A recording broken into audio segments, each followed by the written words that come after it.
श्री महाराज पृथु, जब ब्रह्मा जी ने उनको आदेश किया कि आप 100वीं यज्ञ पूर्ण न करें क्योंकि इंद्र बार बार पाखंड का रूप धारण कर रहा है और इससे पाप का बहुत प्रचार होगा, पाप बढ़ेगा, इसलिए तुम 99 ही यज्ञ रहने दो। तो उसी समय पृथु जी ने यज्ञ का संकल्प रोक दिया, 100वीं यज्ञ का। इससे भगवान हरि बहुत प्रसन्न हुए और वहीं भगवान प्रकट हो गए। महाराज पृथु ने भगवान की चरण वंदना करके स्तुति की। कल यहां से दे पृथु जी बोले, वरान विभो त्वद वरदेश्वराद बुधा कथम वृणीते गुण विक्रियात्मनाम ये नारकाणाम अपि सन्ति देहिनाम तानीस कैवल्यपते वृणेन च न कामये नाथ तदप्यहम क्वचिन न यत्र युष्म चरणाम्बुजासवः महत्तमांतर हृदयान्मुखच्युतो विधत्स्व करणायुत में सुमेवरः। हे मोक्षाधिपति प्रभु, आप वर देने वाले ब्रह्मादिक देवताओं को भी वर देने में समर्थ हैं और आपने कहा वरदान मांगो, तो कोई भी बुद्धिमान पुरुष आपसे विषय भोग कैसे मांग सकता है? वे विषय भोग तो नारकी जीवों को भी मिलते हैं और आपके प्रसन्न होने पर कोई विषय भोग कैसे मांग सकता है? अतः मैं त्रिभुवन का कोई भी भोग आपसे नहीं चाहता। मुझे मोक्ष पद की भी इच्छा नहीं है। मेरे अंदर एक इच्छा है कि सदैव आपके प्रेमी संत महापुरुषों का सानिध्य मिले और उनके श्रीमुख के द्वारा आपकी लीला कथा मकरंद, आपकी कीर्ति, आपकी कथा सुनने को मिले। इसलिए मेरी प्रार्थना है कि आप मुझे 10,000 कान दे दीजिए। महाराज पृथु ने भगवान से मांगा कि मुझे आपके प्रेमी जनों का संग मिले और उनके मुख से आपके चरणारविंद की प्रेम सुधा मकरंद से भरी हुई वाणी, सिद्धांत, लीला, कथा, ये मैं रात दिन सुनूं और कभी तृप्त ना हो, इसके लिए मुझे 10,000 कान दे दीजिए। अर्थात मेरे कानों में 10,000 कानों की सुनने की सामर्थ्य दे दीजिए, जिससे मैं आपकी लीला कथा निरंतर सुनता रहूं। पूर्ण कीर्ति प्रभु, आपके चरण कमल मकरंद रूपी अमृत कणों को लेकर जब संत महापुरुषों के मुख से चर्चा निकलती है तो वो वायु के साथ मिलकर के कान में जाती है, और जब कान में जाती है तो जो कुयोगी है, अजितेंद्रीय है, अज्ञानी है, उसको भी तत्व ज्ञान करा देती है। शब्द निकला वायु के साथ जब श्रवणेंद्री में गया और जब हृदय में गया तो हृदय को पवित्र करके, किनके? बोले जो कुयोगी हैं, अजितेंद्रीय हैं, अज्ञानी हैं, उनको भी तत्व ज्ञान कराने में समर्थ है आपके संतों के मुख से निकली हुई भगवत वार्ता। अतएव हमें किसी दूसरे वर की कोई आवश्यकता नहीं। प्रभु, सत्संग में जब रुचि प्रकट हो जाती है, सत्संग प्राणों से प्यारा लगने लगता है, तो अब उसको फिर और कोई साधन भगवत प्राप्ति के लिए करने की जरूरत नहीं पड़ती। भगवान ने बताया एकादश स्कंद में, व्रतांश यज्ञ छंदांश तीर्था नियमा यमा यथा वरुंधेत सत्संगा सर्वसंगोपहो इमाम। बड़े बड़े व्रत नियम तीर्थ याटन वेदाध्ययन आदि से मैं वश में नहीं हो सकता, जैसा मैं सत्संग सुनने से वश में हो जाता हूं। पृथु जी कह रहे हैं कि सत्संग में आपके मंगलमय सुयश को अगर एक बार किसी ने ध्यान देकर सुन लिया तो अगर वो बहुत ही पापी और पशु बुद्धि है तो वो छोड़ देगा, नहीं तो वो फिर सत्संग को पकड़ लेता है और वो छोड़ नहीं पाता। और यही उसे भगवत प्राप्ति करा देता है। सत्संग बड़े भाग्यशाली होते हैं जिनकी रति सत्संग में होती है।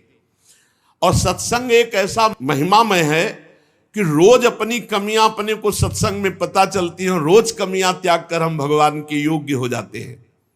प्रभु लक्ष्मी जी को कुछ चाहिए नहीं, पर वो आपका सुयश सुनती रहती है। और लक्ष्मी जी के समान मैं भी आपका सुयश सुनना चाहता हूं, आपकी सेवा चाहता हूं। तो ऐसा तो नहीं होगा कि आपकी सेवा मैं चाहता हूं, लक्ष्मी भी चाहती है। आपकी लीला कथा सुनना चाहता हूं, लक्ष्मी जी भी सुनना चाहती। तो कहीं लक्ष्मी जी हमसे कलह तो नहीं कर बैठेंगी? जैसे एक पति को दो चाहे तो आपस में कलह हो जाता है। प्रभु मेरी प्रार्थना है कि लक्ष्मी जी के हृदय में विरोध भाव होने की संभावना है, क्योंकि मैं भी आपको प्यार कर रहा हूं, लालायित हूं सेवा में, और ऐसा लक्ष्मी जी भी हैं। तो प्रभु आप दीनों पर दया करने वाले हैं। आप बहुत छोटी सेवा को बहुत बड़ी करके मानते हैं, इसलिए हम आशा लगाते हैं कि हम में और जब लक्ष्मी जी में झगड़ा हो जाएगा, तो वैसे तो आप रमा रमण हैं, लक्ष्मीपति है, पर आप पक्ष हमारा ही लेंगे, लक्ष्मी जी का पक्ष नहीं लेंगे, आप हमारा ही पक्ष लेंगे। निष्काम महात्मा ज्ञान हो जाने पर आपका भजन नहीं छोड़ते। भगवान मुझे तो आपके चरणों में आसक्त चित्त संत महापुरुषों का संग और उनकी कथा चाहिए। ये बहुत बड़ी बात है, भगवत प्रेमी महात्माओं का संग और रोज सत्संग, रोज भगवत चर्चा। मैं किसी इच्छा से आपका भजन नहीं कर रहा हूं। आपने कहा वर मांगो, तो इसको भी मैं आपकी वाणी को मोह में डालने वाली मानता हूं, क्योंकि प्रभु जब आप सामने हो तो फिर और क्या मांगे। माया से आपके आसक्त होकर लोग स्त्री में, पुत्र में, धन में इतने आसक्त है कि बस यही इच्छा चाहिए, स्त्री भोग मिले, शरीर भोग मिले, धन मिले, मकान मिले, खान पान की। प्रभु ये सब मायामय है, हम इसकी उपेक्षा करते हैं। इससे हमें सुख नहीं, हमें आपकी लीला कथा, आपके भगवत प्रेमी महात्माओं का संग। भगवान बहुत प्रसन्न हुए। भगवान ने कहा राजन, तुम्हारी भक्ति का ये फल है कि तुम्हारे अंदर ऐसी स्थिति कि तुम मुझसे कोई भोग नहीं मांगे, नहीं तो प्रायः मेरी बात पर लुभायमान होकर के कोई न कोई भोग मांग लिया जाता है। तुमने इसलिए नहीं मांगा कि सौभाग्य से तुम्हारा चित्त मेरे में लगा हुआ है, ऐसा होने के कारण मेरी माया तुम्हें मोहित नहीं कर पाई। ध्यान दीजिए, जिसका चित्त भगवान में लगा है, जिसकी भक्ति भगवान के लिए, उसे माया मोहित नहीं कर सकती। माया का बंधन छूटना अत्यंत कठिन है, पर जो सावधानी पूर्वक मेरी आज्ञा का पालन करता है और मेरा चिंतन करता है, उसका सर्वत्र मंगल होता। माया उसको बांध ही नहीं पाती। दो शब्द, भगवान की आज्ञा का पालन और भगवान का निरंतर चिंतन। श्री मैत्रेय जी कहते, विदुर जी, इस प्रकार भगवान राजर्षि पृथु के सारगर्भित वचनों का आदर किया। फिर पृथु जी ने भगवान की पूजा की। देखते देखते भगवान अंतर ध्यान हो गए। पृथु जी ने वहां उपस्थित समस्त देवता, ऋषि, पितर, गंधर्व, सिद्ध, चारण, नाग, किन्नर, अप्सरा, मनुष्य, पशु, पक्षी सबको भगवत भाव से प्रणाम किया। फिर पृथु जी अपने नगर में आए। पूरी प्रजा उल्लसित होकर महाराज पृथु का अभिनंदन किया। पूरा नगर सजाया गया था। 100 अश्वमेध यज्ञ का संकल्प लिए थे, 99 पूरी करके आए। ब्रह्मा जी ने मना कर दिया, नहीं तो सभी पूरी करते, चाहे इंद्र को स्वाहा करना पड़ता। पर वो ब्रह्मा जी ने फिर समझा दिया। तो पूरी प्रजा, ऋत्वजगण सब पृथु जी का जब वो अपने राज्य में वापस आए तो बड़ा स्वागत किया। पृथु जी का सम्मान हो रहा है। पूरी प्रजा पिता की तरह देख रही है। तो श्री मैत्री जी से विदुर जी ने कहा कि मैं उनके और पावन चरित्र को सुनना चाहता हूं, आप कृपा करके बताइए। मैत्री जी ने कहा, बड़े भाग्यशाली हैं जो गंगा और यमुना के मध्यवर्ती देश में पैदा हुए। ये बड़ा पावन क्षेत्र है, गंगा यमुना का ये सब बड़ा पावन क्षेत्र है। मतलब भगवत प्राप्ति के लिए बहुत बड़ी भारत भूमि में जन्म होना, गंगा यमुना के पवित्र क्षेत्र में अन्यत्र कहीं जीवन मुक्त अवस्था या तत्वबोध या भगवत प्रेम भगवत प्राप्ति की चर्चा नहीं है। बस वही नरक स्वर्ग की बातें हैं। परम पद भगवत प्राप्ति तत्व ज्ञान प्रेम ये तो सब भारत में ही ब्रह्म ऋषियों के द्वारा जो अनुभव किया गया। बाहर अगर कहीं किंचन मात्र है तो भारत की किसी ब्रह्म ऋषि के द्वारा। यमुना और गंगा के मध्यवर्ती क्षेत्र में जन्म होना बहुत बड़े तप का फल है।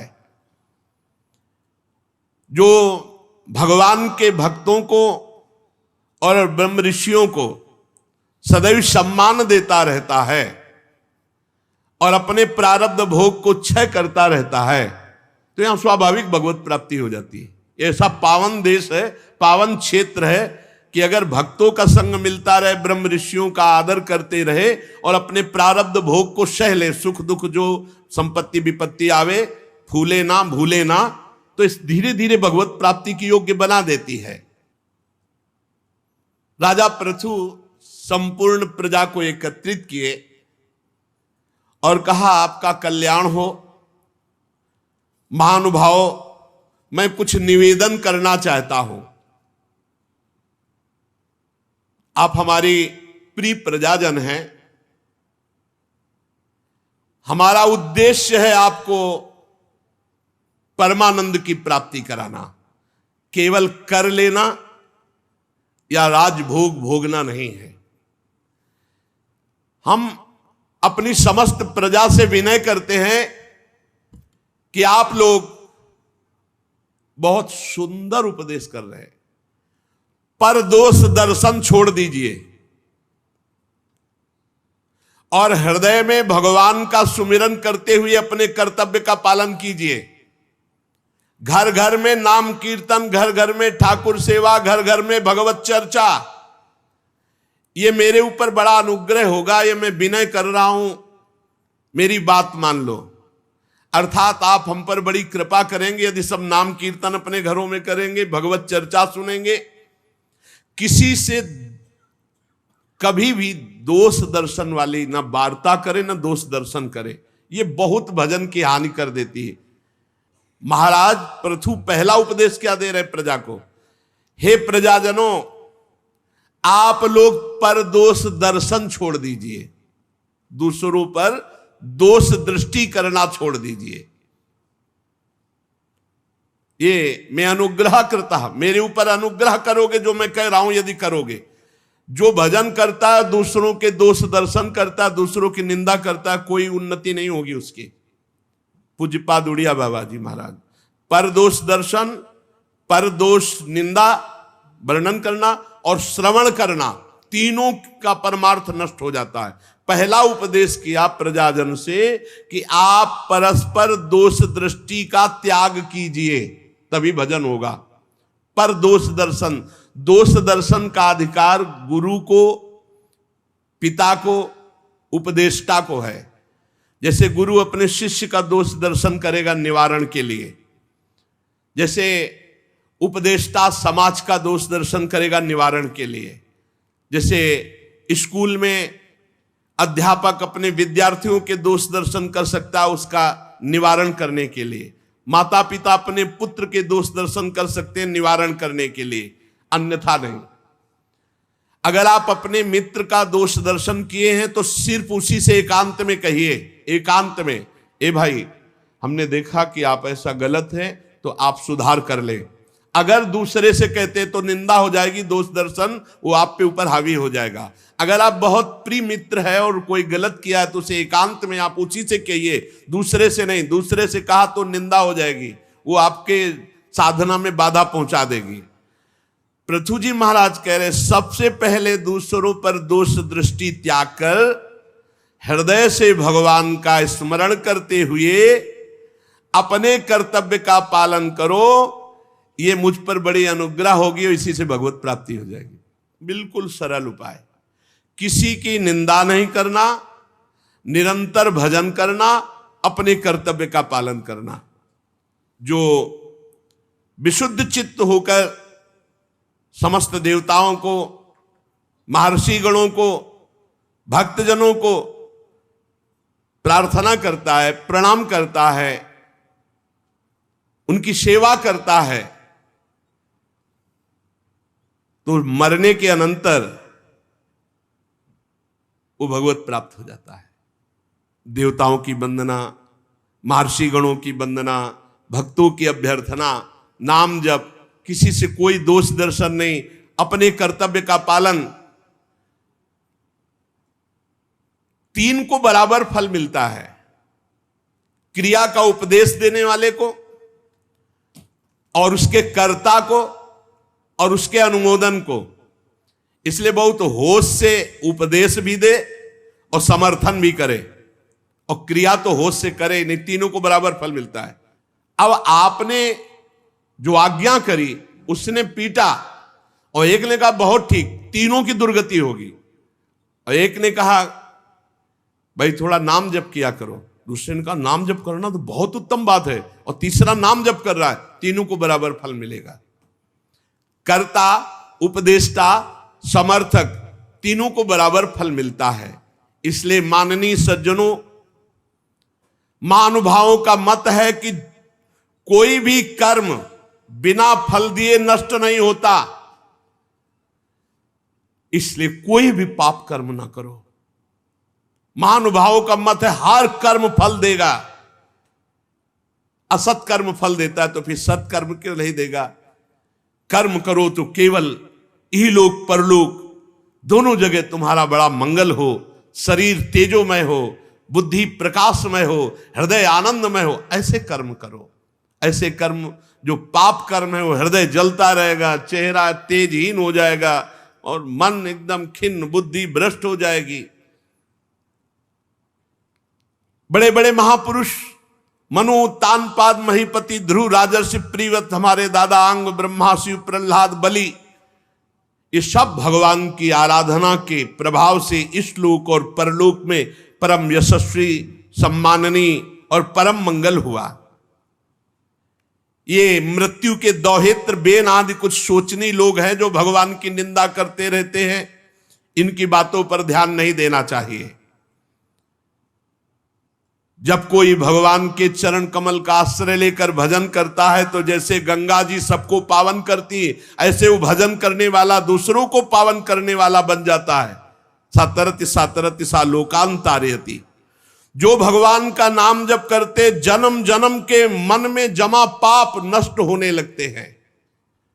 जो भगवान का आश्रय लेकर वैराग्य से युक्त होकर भजन करते हैं, उन्हें बहुत जल्दी तत्व ज्ञान हो जाता है। वैराग्य से युक्त होकर उनको इस संसार चक्र में नहीं आना पड़ता। इसलिए शारीरिक क्रिया, वाचिक क्रिया और मानसिक क्रिया, तीनों को भगवान से जोड़ दो। इसी जन्म में तुम्हें भगवान की प्राप्ति हो जाएगी। इस पृथ्वी तल पर जितने भी मेरे प्रजाजन हैं, मेरी आज्ञा का पालन करें। यज्ञ भोक्ता भगवान श्री हरि, उन्हीं के एकनिष्ठ संपूर्ण प्रजा हो जाओ और अपने धर्म द्वारा उनका पूजन करो और निरंतर भजन करो। ये हम पर बड़ी कृपा होगी और सब सुविधाएं हम देंगे। महाराज पृथु ने कहा सब सुविधाएं सबको, तुम सब नाम जप करो, अपने कर्तव्य का पालन करो, धर्म से चलो, भगवान की आराधना करो। महाराज पृथु जैसा राजा हो, हम तुम्हारी सब सुविधाएं, तुम भगवान का भजन, नाम कीर्तन करो, अपने अपने कर्तव्य का पालन करो, किसी में दोष दृष्टि मत करो, भगवान ही है। ऐसा जो भगवत भक्ति का उपदेश, जैसे महाराज अम्बरीश जी, ऐसे बहुत से भगवत भक्त राजाजन हुए जो अपनी प्रजा को भगवत भक्ति में लगाए। महाराज पृथु के उपदेश का सार। बहुत सुंदर बात कह रहे हैं।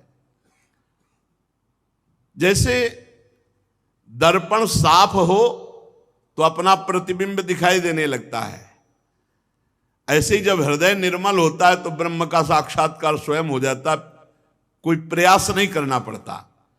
और हृदय की शुद्धि के लिए श्रद्धा तपो मंगल मौन संयमई, जो भगवत श्रद्धा से युक्त हैं, भगवत तपस्या संलग्न है, जो मंगलमय आचरण करते हैं और ज्यादातर मौन रहते हैं, ऐसे संयमी जो वैष्णव जन हैं, जो भगवत भक्त हैं, जो ब्रह्म ऋषि जन हैं, उनकी जो आराधना करता है उसका हृदय निर्मल हो जाता है। हृदय निर्मल होने पर ऐसे ब्रह्मबोध, ऐसे भगवत साक्षात्कार हो जाता है जैसे दर्पण साफ होने पर अपना प्रतिबिंब दिखाई देता है। तेषामहम पाद सरोज रेणुर माया वहे याद किरीट मायु, मैं ऐसे ब्रह्म ऋषि वैष्णव जनों की चरण कमल की धूली अपने मुकुट पर धारण करता हूं, आयु पर्यंत धारण करूंगा, क्योंकि वो चरण रज धारण करने से तत्काल सारे पाप नष्ट हो जाते हैं और भगवत सेवा संबंधी सद्गुण प्रकट हो जाते हैं। अर्थात अपनी प्रजा को उपदेश कर रहे हैं, वैष्णव सेवा करो, ब्रह्म ऋषियों की सेवा करो, उनका चरण धोवन अपने माथे पे धारण करो। बड़ी बड़ी यज्ञों से भगवान जैसे संतुष्ट नहीं होते, वैसे अपने भक्तों को पवाने से, ब्रह्म ऋषियों को पवाने से संतुष्ट होते हैं। गुणवान, शील संपन्न, कृतज्ञ और गुरुजनों की सेवा करने वाले के पास लौकिक पारलौकिक संपदाएं अपने आप इकट्ठा हो जाती है। अतः मेरी यही आज्ञा है, प्रार्थना है कि ब्रह्म ऋषियों का, गौवंश का और भगवत भक्तों का आराधन हो तो श्री भगवान अपनी समस्त विभूतियों के साथ प्रसन्न हो जाते हैं। श्री मैत्रेय जी कहते हैं, महाराज पृथु का यह सुंदर उपदेश सुनकर सभा में देवता पितर ब्राह्मण जितने बैठे थे साधुवाद साधुवाद साधु साधु यो कहकर प्रशंसा करने लगे। समस्त संत जन भी विराजमान थे। उन्होंने कहा, पुत्र के द्वारा पिता कैसा भी पापी हो पुण्य लोकों की प्राप्ति कर लेता है। आज ये यथार्थ सत्य पापी वेन का निस्तार हो गया कि आप जैसे पुत्र प्रकट हो गए। पृथु जी से कहा, अगर पुत्र भगवत आचरण करने वाला है तो पिता कितना भी पापी हो उसे भगवत प्राप्ति हो जाएगी, ये शास्त्र कहता है। इसीलिए मनाया जाता है कि कोई भगवान का भक्त हमारे घर में प्रकट हो जाए। इसका उदाहरण है पापी वेन महाराज पृथु और हिरण्यकश्यप। घोर नरकों की प्राप्ति होती यदि प्रहलाद जैसा भक्त ना होता। प्रहलाद ने हिरण्यकश्यप को पुनः परम पद में। वीरवर पृथु जी, आप तो भगवान श्री हरि की भक्ति में अविचल प्राप्त किए हैं। हम आशीष देते हैं आप बहुत वर्षों तक जीवित रहे और प्रजा का पालन करें, आपका सुयश हो, आप उदार कीर्ति हैं। ब्रह्मण देव भगवान श्री हरि की कथा में रुचि रखते हैं। हमारा बड़ा सौभाग्य है कि आप जैसा हमने राजा पाया और अपनी प्रजा को ऐसा उपदेश देना आपके लिए कोई आश्चर्य की बात नहीं है, क्योंकि आप अपनी प्रजा के ऊपर बहुत प्रेम रखते हैं। करुणामय महापुरुष अपने प्रियजनों को ऐसा ही उपदेश करते हैं। श्री मैत्रेय जी कहते हैं, जिस समय प्रजाजन पराक्रमी पृथ्वीपाल महाराज पृथु की प्रार्थना कर रहे थे, उसी समय एक घटना घटी।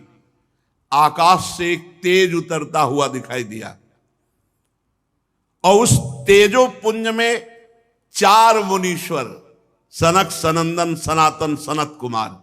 देखो, जब भगवत आराधना होती है तो सब महापुरुष अपने आप दर्शन देने लगने, चाहे जितने बड़े महापुरुष हो, जब भगवान की आराधना हो रही तो वो सब दर्शन देते हैं। भाई जी महाराज को देवर्षि नारद अंगिरा जी ऐसे प्रगट में जैसे कल आएंगे, ऐसी व्यवस्था थी कि 11 बजे देवर्षि नारद जी और मुख ऐसे जैसे निमंत्रण दे के बुलाया, ऐसे वो आए थे। आश्चर्य की बात नहीं है, सब महापुरुष हैं, पर आप जब तक भजन की ऊंचाई पर नहीं पहुंचते तब तक उन महापुरुषों को नहीं देख सकते। अभी पृथु जी से ये महात्मा जन कह ही रहे थे कि धन्य है आप जैसा पुत्र जो वेन का उद्धार कर दिया, जैसे प्रहलाद जी ने हिरण्यकश्यप का उद्धार किया। धन्य है क्योंकि आप हरि के चरणारविंद में अबाध भक्ति युक्त हैं, आप चिरंजीवी हों, बहुत वर्षों तक जीवित रहकर प्रजा का पालन करें। इतने में देखा आकाश से एक तेज उतर रहा है, वो तेज 4 मुनीश्वरों का, सनक सनंदन सनातन सनत कुमार। महाराज पृथु देखते ही पहचान गए कि ये तो सिद्धेश्वर सनकादि है। आकाश से उतरकर महाराज पृथु के समीप ही राजा ऐसे जैसे किसी को प्राण मिल जाए, सनकादि की तरफ दौड़ पड़े और उनके चरणों में गिर पड़े, सनक सनंदन सनातन सनत कुमार के चरणों में। फिर अर्घ पाद्य आदि विनयवश गर्दन झुकाए हुए विधिवत पूजा की, चरणोदक उतारा। सनक सनातन का जब सोचो, चरणोदक इन महापुरुषों का, चरणोदक पिया, माथे पे अपने संपूर्ण जो अनुचर सबको चरणोदक। मान लो अगर संतों की चरण रज, संतों का चरणोदक पीते हो, छिष्ट पाते हो, भगवत प्राप्ति निश्चित। हम आपसे कई बार इसीलिए कहा, करोड़ों बार होती तो भगवान का जो रोज चरणामृत पीते हैं, प्रभु का चरणामृत पीते हैं, उनको भगवत प्राप्ति में कोई संशय है? अकाल मृत्यु हरणम सर्व व्याधि विनाशनम श्री कृष्ण पादोदकम पीत्वा पुनर्जन्म न विद्यते। कितने कितने बार जो रोज भगवान नाम जप करते हैं, चतुरासी जी का पाठ करते हैं, गोपाल शास्त्र नाम का पाठ करते हैं, भागवत का श्रवण करते हैं, भगवत प्राप्ति स्वाभाविक। बस हम अपनी दुराचार प्रवृत्ति जनित मन बुद्धि को रोक नहीं पा रहे, इसलिए अनुभव नहीं हो रहा है। सनकादि का चरणामृत होता है, ये बहुत अमोघ वस्तु है। जब हमारे पास चरणामृत पहुंचता है ना, तो ऐसे जैसे कोई बहुत बड़ी संपत्ति मिल जाती है, ऐसे लगता है ये संतों का चरणामृत है, ये ब्रजवासियों का चरणामृत। एकदम वो लिखे हुए ऐसे रोज दर्शन करते हैं पात्र में से, ब्रजवासियों का चरणामृत, संत चरणामृत, ऐसे रोज पान और रोज दर्शन, रोज प्रणाम। आप लोग भी करो। अगर इतना भी चरणामृत संतों को मिल जाए तो खूब उसमें सालों जल मिला करके पियो, चरणामृत ही रहता है। और संत बड़े कृपाल हो, चरणामृत मिल जाता है। अपने यहां तो प्रायः करुणा बरसती रहती है, संत भगवान ऐसे चरणा। तो अगर आप लोगों को लगे तो थोड़ा मांग लिया, मांगने से भी मिल जाए तो बहुत बड़ी बात। 2 बूंद ले लिया, उसी में 1 लीटर जल मिला दिया और रोज थोड़ा थोड़ा पान के, बहुत लाभ मिलता है, बहुत लाभ। चरणोदक को अपने सिर पर धारण किया, पान किया और ऐसे बड़ा लाभ। फिर जैसा संत पुरुषों से विनय पूर्वक व्यवहार किया जाता है, ये भगवान शंकर के अग्रज हैं, सनक सनंदन सनातन सनत कुमार। 4 स्वर्ण सिंहासन मंगाए, उन पर बैठाला, मानो मूर्तिमान तेजस्वी अग्नि बैठे हों। हाथ जोड़कर पृथु जी ने कहा, बहुत सुंदर चर्चा हुई है पृथु जी और सनकादि से। अब यह है कि इतनी उच्च कोटि की अध्यात्म की है कि आप एकाग्रता पूर्वक सुने तो लाभ मिलेगा। अहो आचरितम किम में मंगलम मंगलायना, यस्य वो दर्शनम ह्रासीत दुर्दर्शानाम च योगिभिः किम तस्य दुर्लभतरम ही लोके परत्र च यस्य विप्राः प्रसीदन्ति शिवो विष्णुश्च शानुगः। मंगल मूर्ति मुनीश्वरो, आपका दर्शन तो योगियों के लिए भी बड़ा दुर्लभ है। भला मुझ जैसे से क्या पुण्य बन सकता है जो आप दर्शन देते हैं? ये तो आपकी अहेतुकी कृपा है कि आपने आकर दर्शन दिया। पर हम ये कह सकते हैं, जिस पर वैष्णव प्रसन्न हैं, जिस पर ब्रह्म ऋषि प्रसन्न हैं और अनुचरों के साथ भगवान शंकर प्रसन्न हैं या भगवान श्री हरि प्रसन्न हैं, उन्हीं को ऐसा सौभाग्य मिल सकता है, अन्यथा नहीं। इस दृश्य प्रपंच के कारण जैसे महातत्वाद यद्यपि सर्वगत हैं तो भी सर्वसाक्षी आत्मा को नहीं देख सकते, इसी प्रकार आप जैसे सिद्ध पुरुष यहां लोक में विचरण करते रहते हैं, पर जो भजन नहीं करते हो अनाधिकारी लोग आपको नहीं देख सकते। बड़े बड़े सिद्ध विचरण करते हैं, अनाधिकारी लोग नहीं देख सकते।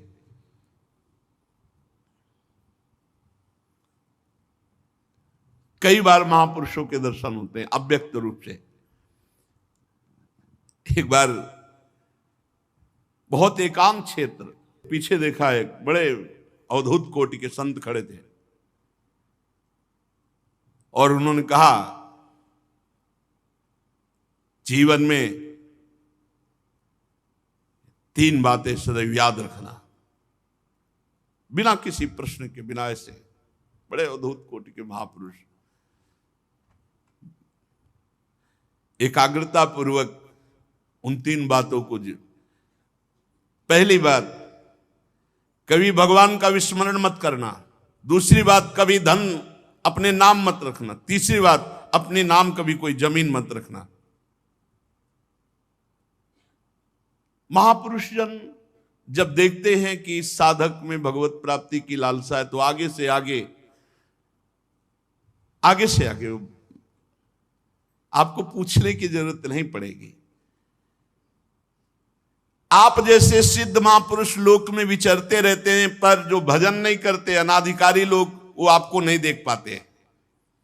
जिनके यहां आप जैसे महापुरुष थोड़ा जल ले लें या आसन स्वीकार कर लें, बैठ जाएं, कोई पदार्थ स्वीकार कर लें, कुछ ले लें,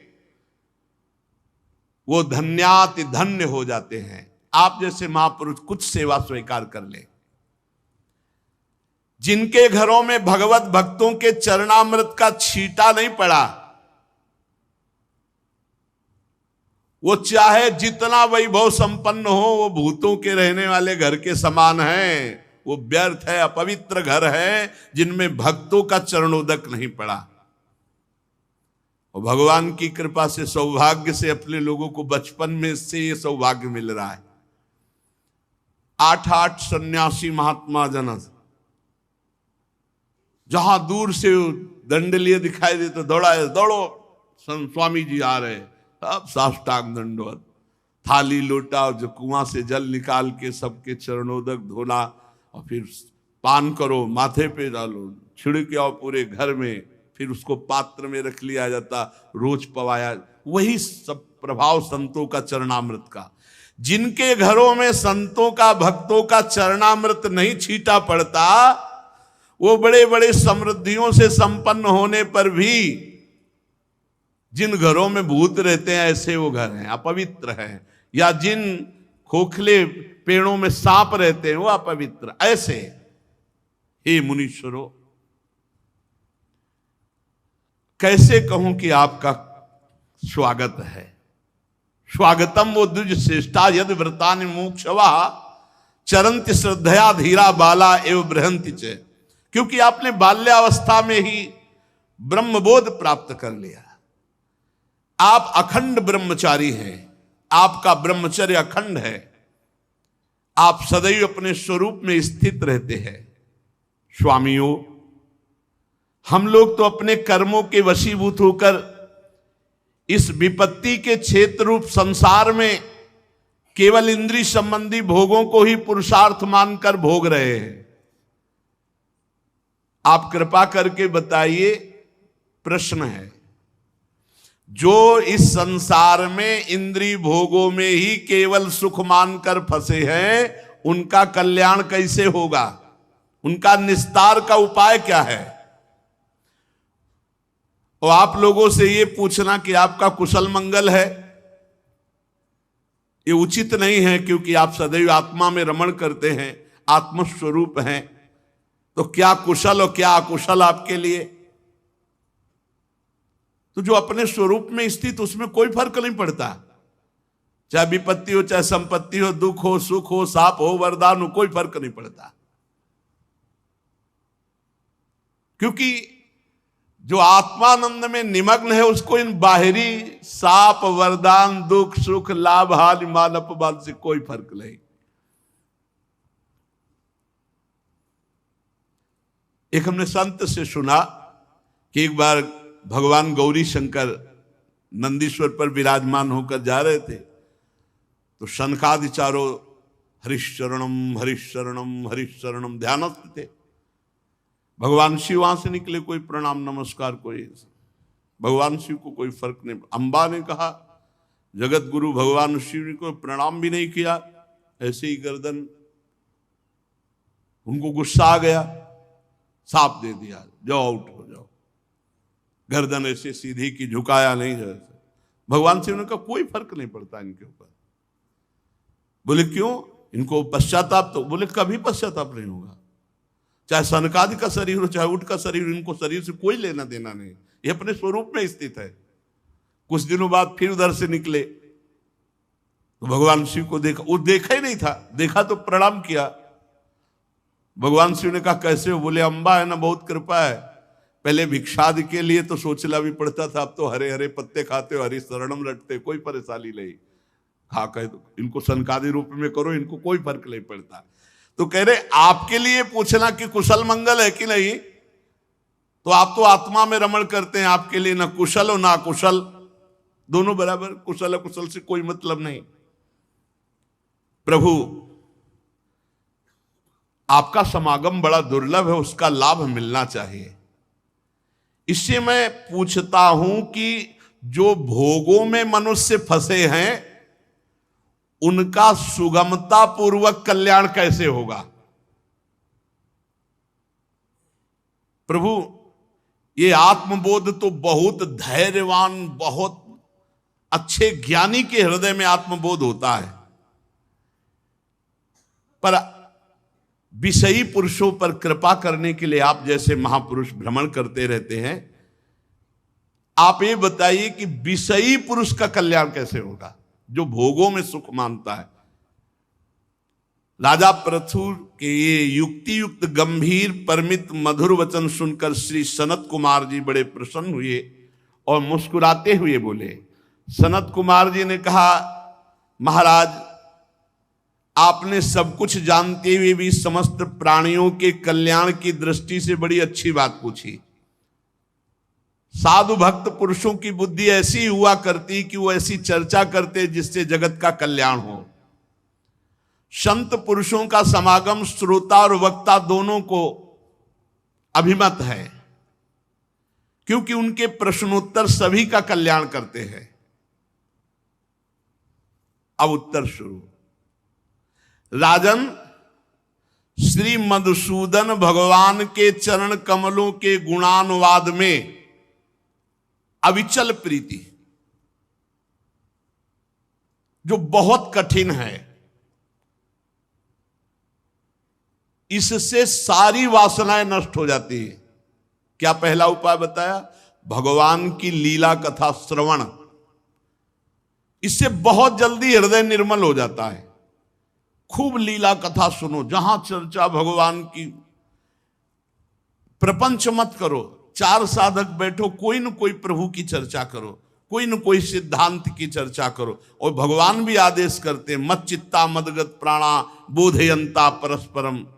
कह रहे हैं वासना रूप मल को सर्वथा नष्ट कर देती है। अस्तिव राजन भवतो मधुद्विषः पादारविंदस्य गुणानुवादने रतिर्दुरापा विधुनोति नैष्ठिकी कामं कषायम मलमंतरात्मनः।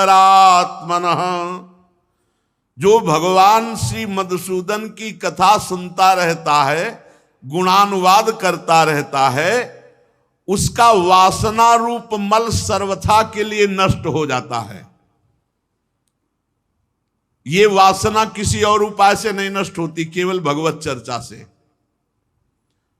जैसे मोह को महिषासुर बताया गोस्वामी जी ने, और कथा को दुर्गा आद्याशक्ति बताया कि जैसे महिषासुर को कोई देवता या नहीं मार सकता था उस समय बलवान, तो सब दैवी शक्ति का स्वरूप दुर्गा भगवती ने महिषासुर को मारा। ऐसे ही जो मोह है, अज्ञान है, वासना है, ये महामोह महिषेश विशाला और राम कथा कालिका कराला। माता जी ने वो रूप धारण करके मार डाला महिषासुर को। ऐसे ही भगवान की चर्चा हमारी वासना को, मोह को ये नष्ट कर देती है। यहां सनकादि जी ने पहला उपाय बताया, खूब भगवत चर्चा सुननी चाहिए, नशा होना चाहिए। और ये साधक का नहीं, ये सिद्धों का भी है। भगवान शंकर को क्या जानना है, कागभूषुंड जी के यहां हंस बन करके रोज चर्चा सुनते हैं, और जब वहां नहीं जाना होता तो अंबा जी श्रोता बन जाती है, भगवान शिव चर्चा करने लगते हैं अंबा जी से ही। बड़ी अमृतमयी कथाएं। वासना रूपी मल को नष्ट करने के लिए और कोई उपाय नहीं भगवान की चर्चा के सिवा।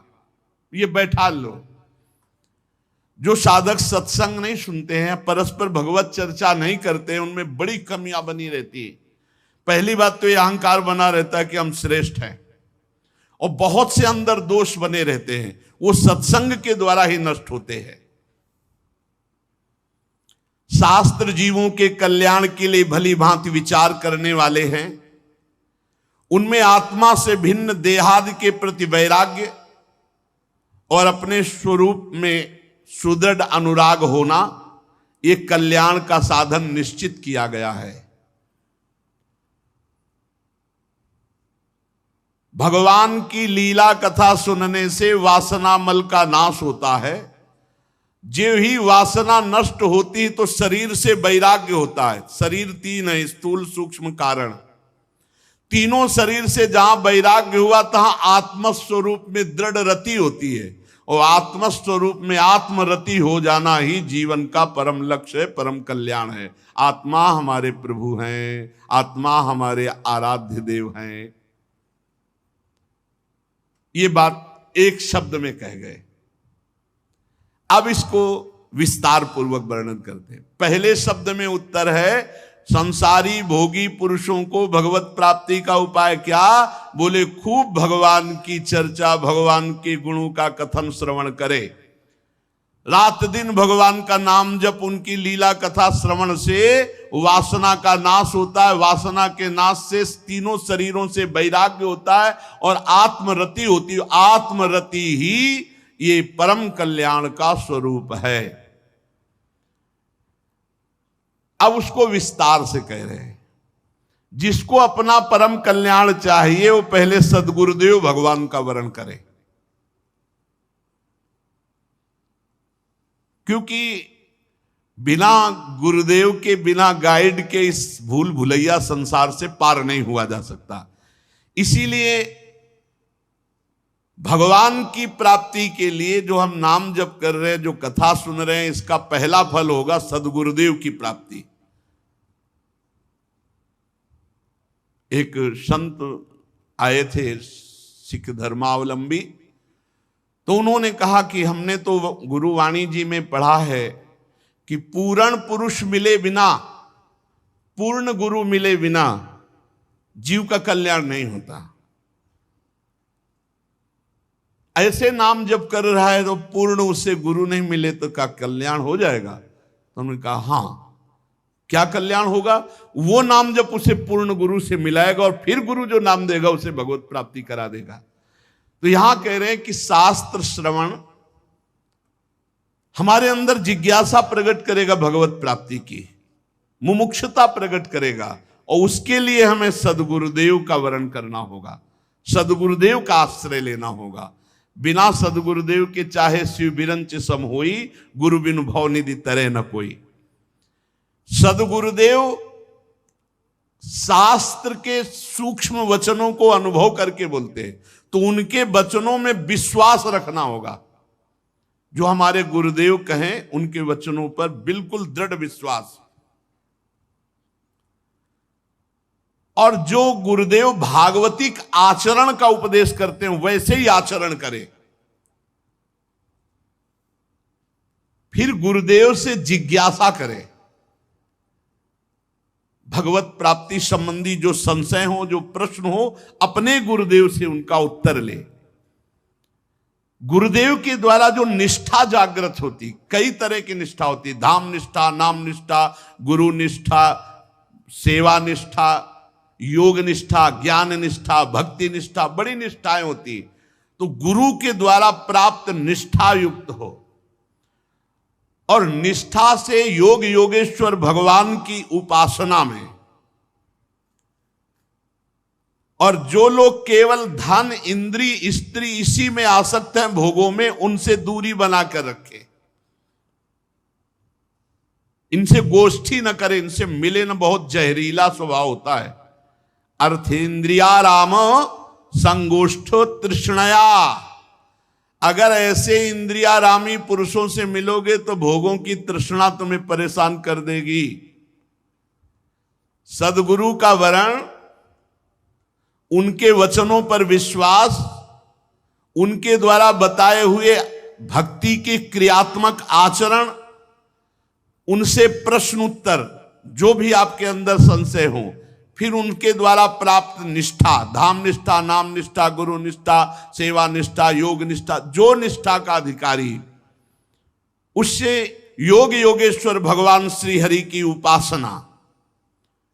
और फिर धन, अर्थेंद्रिया राम संगोष्ठ तृष्णया। जो अर्थ और इंद्री के भोगों में, सहवास आदि में सुख रखने वाले जन हैं, इनसे कभी भी गोष्ठी न करें, इनसे कभी न मिले। यदि भगवत प्राप्ति करना है तो दूरी बना के रखना होगा, शास्त्र कह रहा है। क्योंकि इनकी गोष्ठी में प्रेम रखने से तृष्णा बढ़ती, भोगे हुए भोगों को भोगने का जो लालसा, वो तृष्णा। अपनी इंद्रियों को जो प्रिय पदार्थ लगे, भगवत प्राप्ति करना है तो उनको ना भोगे, या कम मात्रा में। जैसे खान पान की पदार्थ सामग्री जो बहुत प्रिय है, ये सनकादि बोल रहे हैं, जो बहुत प्रिय उसे तो पाए ही नहीं। ये बहुत अच्छा, उसे हटा दे, नहीं पाना, नहीं लेना, कम मात्रा में ले लो। और भगवत नामामृत का पान करना, हर समय नाम जप करना, एकांत सेवन में प्रेम रखना, एकांतिक भाव होना चाहिए। कुछ समय ऐसा होना चाहिए अपनी कुटिया में एकांत, शांत, भगवत चिंतन परायण। जब नाम और ऐसे आचरण करोगे तो फिर अपने आप एक लगन लग जाती है, नींद नहीं आती। भजन की जो प्रियता, वो नींद नहीं आने देती। जब सब सो रहे होते हैं तो वो जग कर भजन करता है, अधिक से अधिक नाम जप, अधिक से अधिक मंत्र जप इकट्ठा करता है। नाम जप, मंत्र जप, उसी लग। अब ऐसा लग रहा है कि मन नहीं लग रहा मंत्र में, नाम जप शुरू हो गया, धीरे धीरे दरवाजा बंद है। अपने रात्रि जोई जोई प्यारो करे, सोई मोहे भावे, 50 पद 60 पद, अब थक गया, पद से थक गया, अब मंत्र में लग, फुर्सत ही नहीं है। एकांतिक प्रेम, नाम जप में, भगवत चिंतन में एकांतिक प्रेम। जैसे कोई कंजूस आदमी बार बार रुपया गिनता है तो उसको बड़ा सुख मिलता है, वो रुपया देख के जीता है। जो लोभी होता है, धनी कंजूस, वो बार बार गड्डी देख करके जीता है, छू के जीता है, फिर गिन के देखता है, गणना में सुख में। ऐसे ही बार बार नाम जप, बार बार भगवत चिंतन। कल इतना जप हुआ था, आज इतना जप हुआ, रात्रि में चुरा के जप कर रहा है, कोई जान ना पावे। और बड़ा अच्छा लगता है जब सब सो रहे होते, शांत समय, केवल मंत्र की ध्वनि और या घड़ी की वो टिक टिक, दो ही सुनाई देते हैं। वो घड़ी लगी होती है ना, तो अब उसकी वो टिक टिक और मंत्र, बस दो ही आवाजें होती है एकांत सेवन में। और किसी भी जीव को किसी भी तरह से कष्ट ना देने का नियम, सदैव भगवत प्राप्ति के लिए अनुसंधान करते रहना, श्री हरि के चरित्रों का चिंतन करना, कभी भूलकर किसी की निंदा न करना, अपने योग क्षेम के लिए प्रयास न करना। गृहस्थी है तो प्रयास करो, फल की आकांक्षा न करो, और विरक्त है तो प्रयास भी न करना। योगक्षेम अपने आप सच्ची मानिए, अपने आप योगक्षेमम वहाम्यहम। और गृहस्थी है तो कर्तव्य करो, फल की आकांक्षा मत करो, बहुत जल्दी सिद्धावस्था प्राप्त होती है। योगक्षेम के लिए प्रयत्न ना करना, ये सनकादि जन बोल रहे हैं। किसी की निंदा ना करना, और गर्मी सर्दी को सहन करना सीखना। इससे भी बहुत भजन में रुचि बढ़ती है। जीवन में कभी, ये तो यही वृंदावन में है, नहीं तो गंगा किनारे कहां ये पंखा हो, ये सब रेती में पंखा हो, ये सब कुछ नहीं। पूरे जीवन मंत्रमय वृत्ति, अवधूत स्थिति, द्वंद्वों को सहन करना, मान अपमान निंदा स्तुति, इनको सहन करना, इससे भगवत प्राप्ति होती है।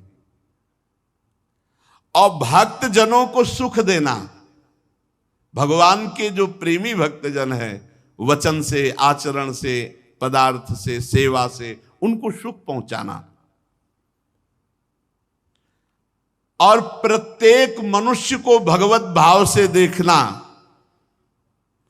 इससे आत्मस्वरूप परब्रह्म परमात्मा भगवान में प्रीति हो जाती, प्रेम हो जाता है। परब्रह्म में प्रीति, सद्गुरु में दृढ़ अनुराग, वासना शून्य हृदय, अहंकार लिंग शरीर का नाश, परमात्मा स्वरूप में स्थिति। सनकादि कह रहे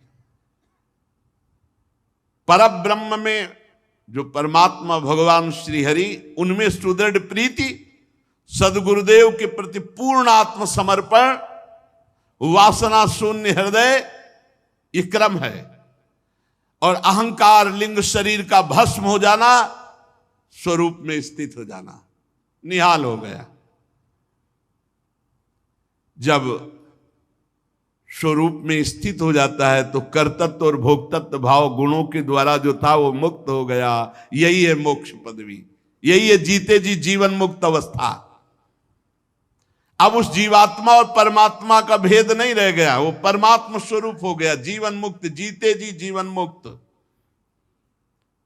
जब तक अंतःकरण उपाधि रहती तभी तक जीवात्मा कहा जाता है। जब अंतःकरण उपाधि लय हो गई तो जीवात्मा नहीं रहता, वो स्वयं परमात्मा, ब्रह्मविद ब्रह्मयु भवति।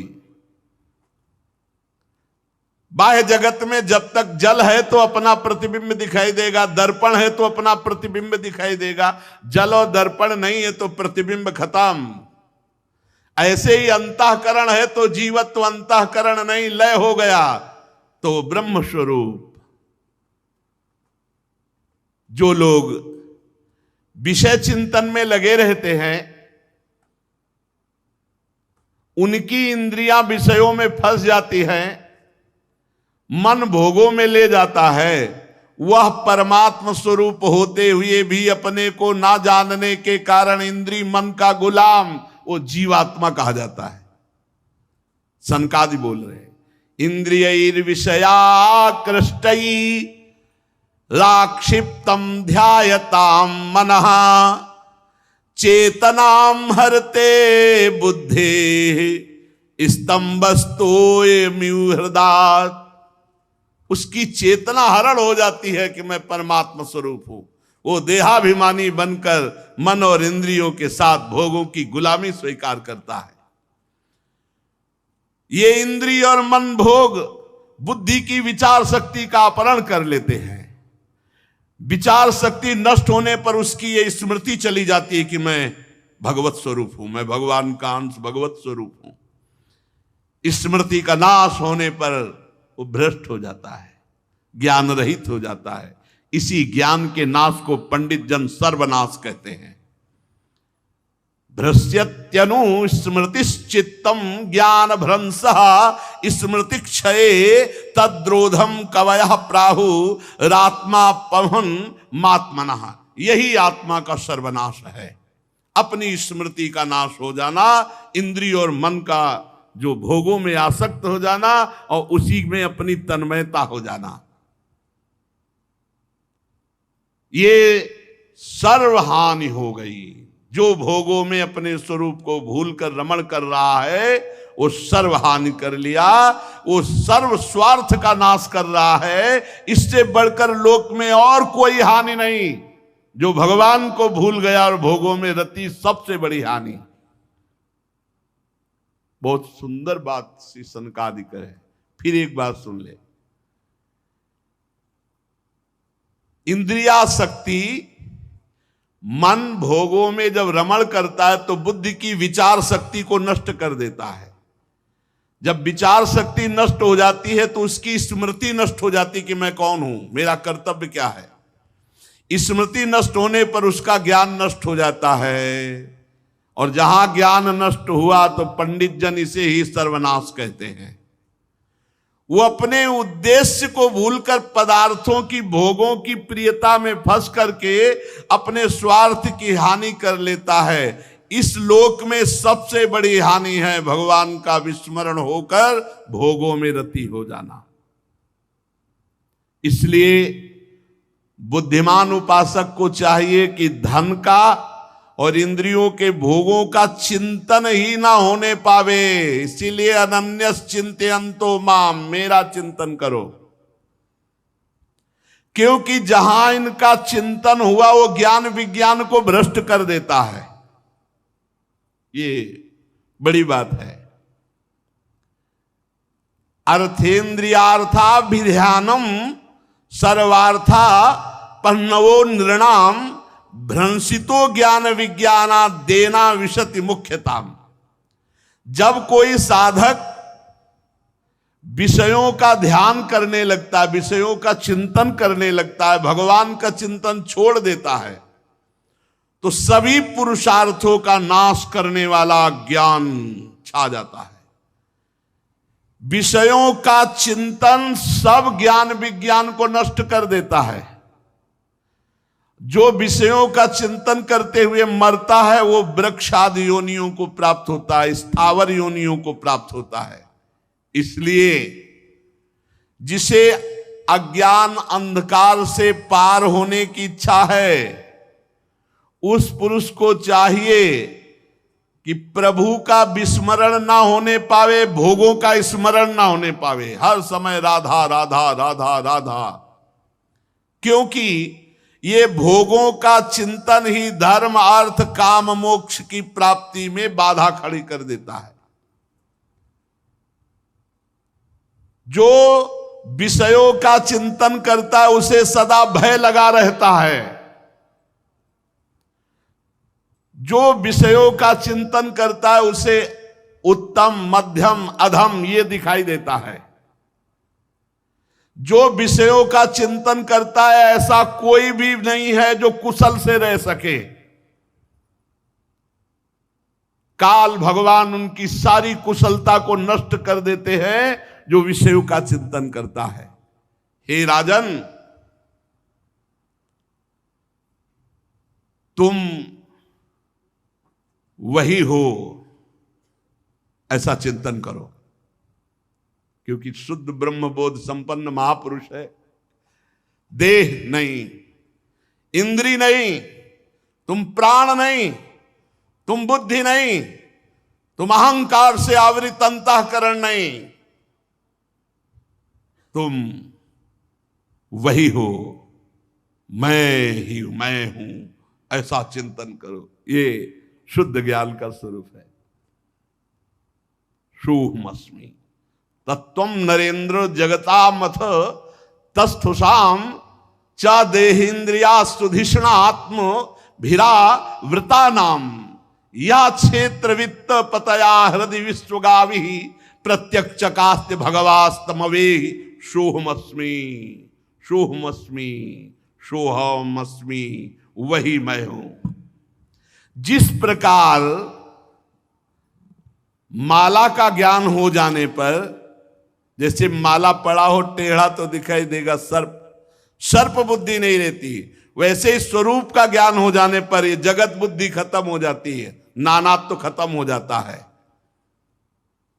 बड़े बड़े संत महात्मा जिनके चरण कमलों की अंगुली दल की छिटकती हुई छटा का स्मरण करके इस अज्ञान रूपी हृदय ग्रंथि का भेदन करके छिन्न भिन्न कर डालते हैं, बड़े बड़े सन्यासी जन जिनको रिझाने के लिए आराधना करते हैं, उन भगवान वासुदेव का भजन करो। दो मार्ग तत्काल बता रहे। एक बता रहे तुम देह नहीं हो, इंद्री नहीं हो, प्राण नहीं हो, बुद्धि नहीं हो, अहंकार से आवृत अंतःकरण नहीं हो, तुम वही हो, मैं ही मैं हूं। और दूसरा कह रहे, क्योंकि हर साधक संत महात्मा जिनके चरण कमलों के अंगुली दल की छिटकती हुई छटा का स्मरण करके अहंकार रूपी हृदय ग्रंथि का छिन्न भिन्न भेदन कर डालते हैं, उन भगवान श्री कृष्ण का तुम भजन करो।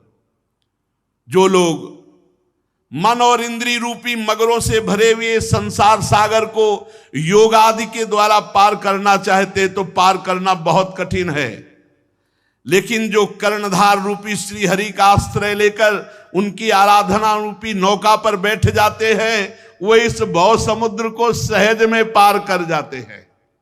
ये बढ़िया मार्ग, भगवान का आश्रय लेकर भगवान का नाम जप करते हुए संसार समुद्र से पार हो जाते सहज में। ब्रह्मा जी के पुत्र आत्मज्ञानी सनत कुमार जी ने इस प्रकार महाराज पृथु को उपदेश किया। राजा पृथु ने कहा, भगवान दीन दयाल भगवान हरि ने तो पहले ही हम पर कृपा की और पूर्णता आज हुई आपके संयोग से। आप पधारे, हम पूर्ण हो गए। आज हरि ने कृपा की और पूर्णता आज हुई। सनक सनंदन सनातन सनत कुमार जी से कह रहे, आपके दर्शन से प्रभु मैं क्या दे सकता हूं आपको, क्योंकि मेरे पास जो शरीर है, जो कुछ भी है, वो तो आपका ही दिया हुआ प्रसाद है, मैं क्या दे सकता हूं। प्राण, स्त्री, पुत्र, सामग्री से भरा हुआ भवन, राज्य, सेना, पृथ्वी, कोश, ये सब आपके चरणों में समर्पित है। ये सब आपका है प्रभु, स्वीकार कीजिए। सनकादि से सेनापतित्व, राज्य, दंड, विधान, संपूर्ण लोकों का शासन, वेद शास्त्रों के ज्ञाता, ये सब आपके ऊपर अधीन है। जो वैष्णव जन है, जो ब्रह्म ऋषि जन है, महात्मा जन है, वो किसी का दिया नहीं खाते, वो अपना खाते हैं, अपना पहनते हैं, अपनी वस्तु दूसरों को दान देते हैं, और पूरा संसार उनका दिया हुआ खाता है। महाराज पृथु सनक सनंदन सनातन सनत कुमार से कह रहे, स्वयमेव ब्राह्मणो भुंक्ते स्वम वस्ते स्वम ददाति च तस्यैवानुग्रहेणान्नम भुंजते क्षत्रियादया। ये जितना लोक है, ये ऋषि मुनि और संत महात्माओं के द्वारा दिए हुए खाता है। बड़ा रहस्यमयी बात कह रहे। ये जो ब्रह्म ऋषि जन है अपना खाते हैं, अपना पहनते हैं, और जो अन्य लोग हैं वो सब उनके द्वारा दिया हुआ खाते हैं। अगर वो ना हो, वो तपस्या ना करे, भजन ना करे, सब लोक नष्ट हो जाए। आप वेद के पारगामी अध्यात्म तत्व का निश्चय किए हुए महापुरुष हैं। आपका दर्शन अभेद भक्ति की उपलब्धि कराता है। आप परम कृपालु हैं, आप दीनों का उद्धार करने वाले हैं। आप अपनी कृपा से संतुष्ट हो जाएं। आपको कोई इस उपकार का बदला दे सके ऐसा कुछ नहीं है, क्योंकि इसके लिए प्रयत्न करना अपनी हंसी उड़ाना है। कहां आपका आत्मबोध और कहां जागतिक वस्तुएं। प्रभु मैं आपको कुछ नहीं दे सकता, फिर भी ये सब कुछ आपको समर्पित है। शनकादि जी ने पृथु जी के इस उदार स्वभावशील की प्रशंसा की और सबके सामने देखते देखते अंतर्ध्यान हो गए। सनक सनंदन सनातन सनत कुमार महात्माओं में अग्रगण्य महाराज पृथु उनसे आत्मोपदेश पाकर चित्त की एकाग्रता से आत्मा में स्थिर रहने के कारण ऐसा अनुभव हुआ कि मैं कृतकृत्य हो गया हूं। आहा, सनकादि के सत्संग से ऐसा अनुभव हो गया कि अब मैं कृतकृत्य हो चुका हूं। आत्मनिष्ठा समस्त कर्तव्य कर्मों की पूर्ति। महाराज पृथु के 5 पुत्र हुए, विजिताश्व, ध्रुमकेश, हर्यक्ष, द्रविण और वृक। महाराज पृथु ने अपने बड़े पुत्र विजिताश्व को राज्य समर्पित किया और अब सनकादि के उपदेश से अब ये राजपाट अच्छा नहीं लगा। यही है महापुरुषों का संग। पृथ्वी का भार विजिताश्व को और आप अपने बाल खोल लिए, अवधूत की तरह तपोवन के लिए निकल पड़े। कठोर तपस्या, कुछ दिन तो कंदमूल फल खाकर बिताया, फिर उनको भी छोड़ दिया, जल पर रहे। इसके बाद जल को भी छोड़ दिया, वायु पर रहे। वायु भक्षस्ततः परमम, शरीर को गर्मी में तपाते, कभी छाया में नहीं बैठते। वर्षा होती तो खुले मैदान में वर्षा सहते, और सर्दी के दिनों में गले तक जल में खड़े होकर मंत्र जाप करते और मिट्टी में ही शयन करते। सब प्रकार के द्वंद्वों का सहना, वाणी से मौन, ब्रह्मचर्य का पालन, कठोर तप महाराज पृथु ने सनकादि की मिलने के बाद राजपाट त्याग करके जंगल में किया। समस्त वासना जनित कर्म बंधन तो कट ही चुके थे। सनत कुमार के सत्संग से परमोत्कृष्ट अध्यात्म योग की प्राप्ति हो गई थी। अंतःकरण शुद्ध हुआ, देहात्म बुद्धि निवृत्त हुई, सामने परमात्मा श्री कृष्ण की अनुभूति हुई। अंतर में ब्रह्मबोध, बाहर में भगवत साक्षात्कार, श्री कृष्ण की अनुभूति हुई। बड़ी अद्भुत स्थिति महाराज पृथु जी की।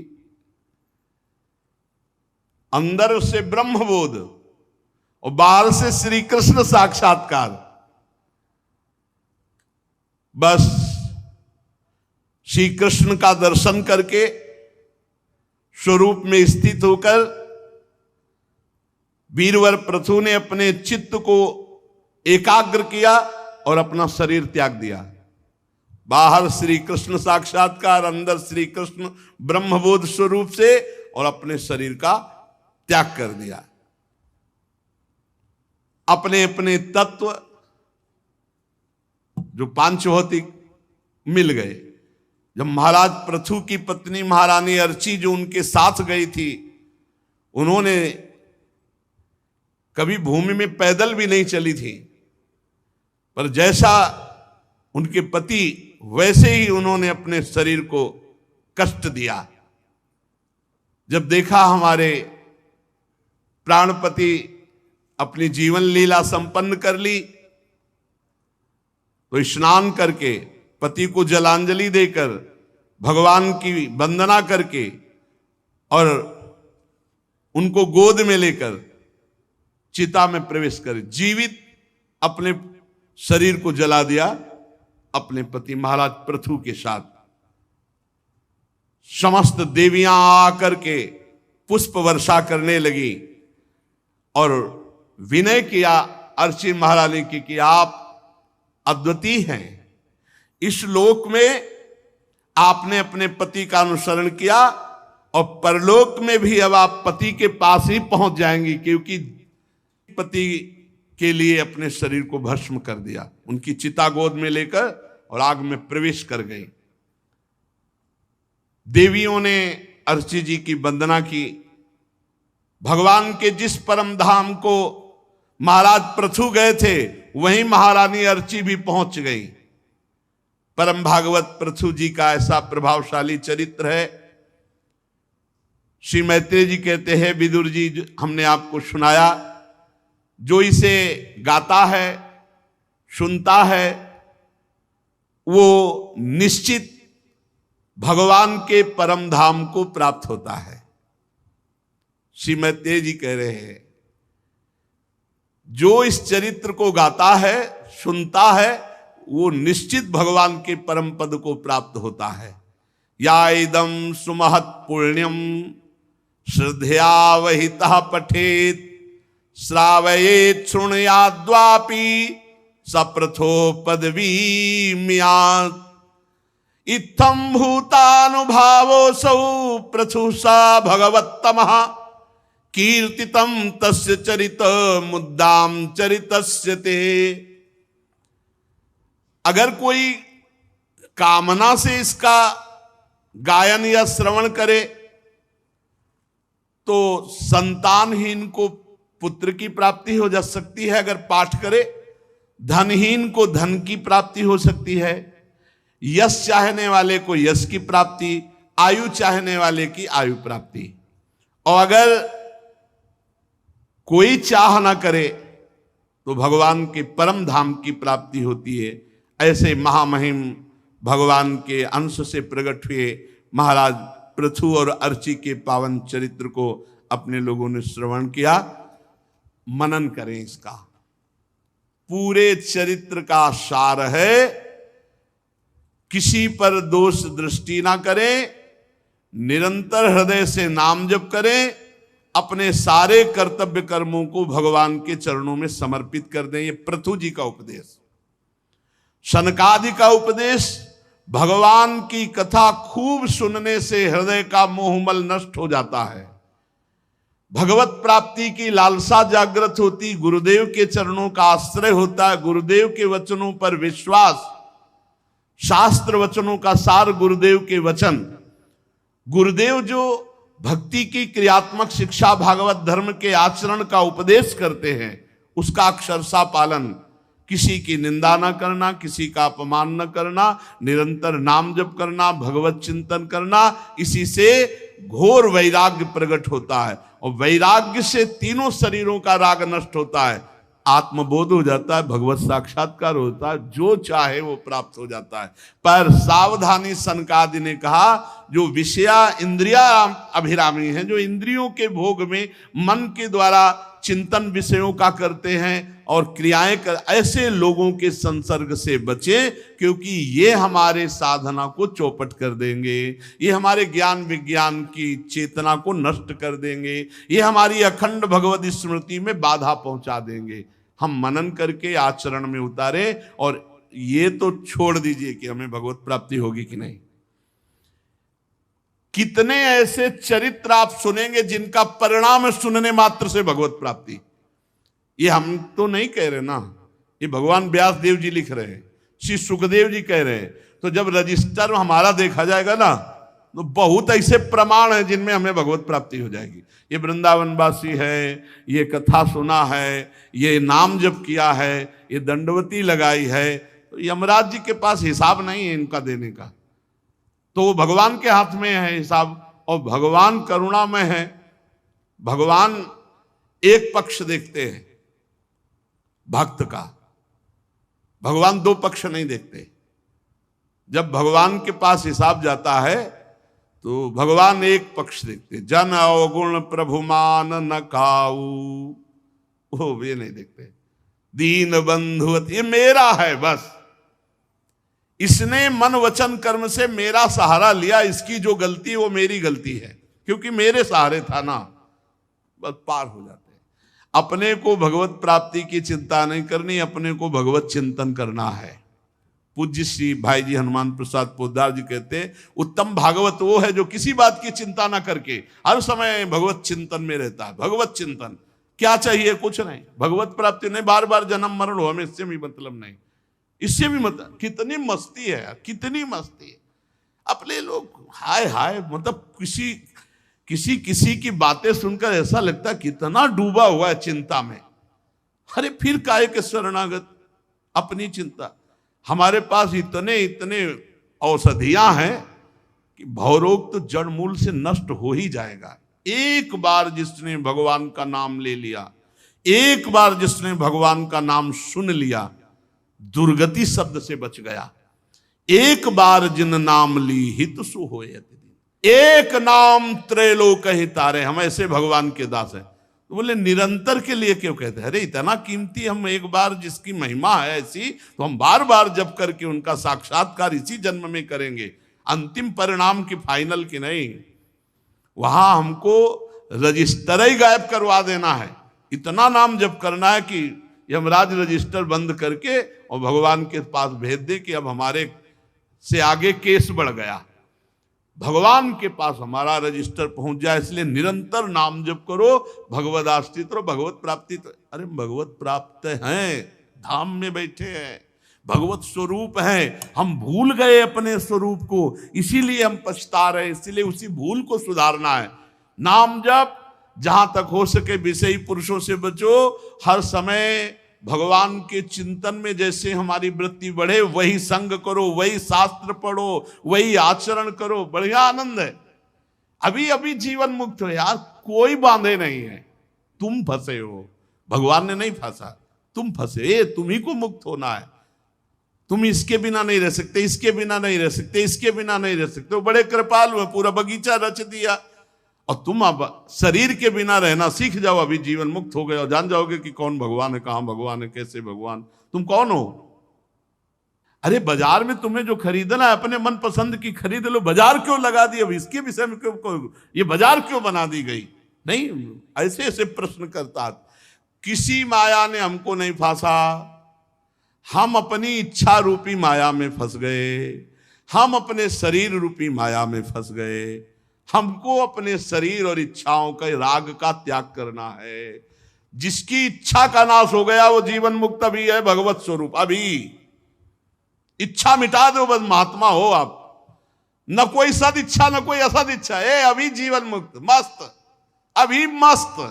तुम्हारी मस्ती को नष्ट करने वाली इच्छा है, शब्द पकड़ लो। इच्छा मिटा दो, महात्मा हो आप, अभी ब्रह्म हो आप। इच्छा मिटा दो, ब्रह्म भूता प्रसन्नात्मा न सोचति न कांक्षत। मिटाओ इच्छा, अपनी इच्छा को श्री जी की इच्छा में दे दो, अभी सब हो गया, पता ही नहीं चलेगा।